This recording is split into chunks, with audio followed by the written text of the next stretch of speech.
Hello everyone, today I'm going to show you how to use Sketch to image.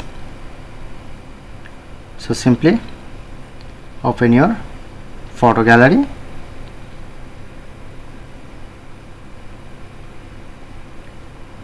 Okay, I'm just sketch an image in this place. Click on and press on. Then showing you to sketch to image, but some device has missing, so you need to first enable on settings. Open your settings, scroll down, click on Galaxy Eye, press on Photo Assist.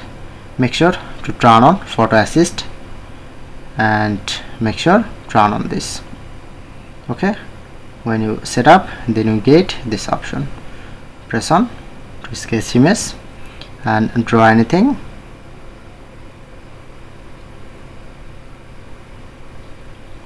Click on to generate. You just wait few seconds. Okay, or if you want to get more, okay, press on done and save copy. So that's it.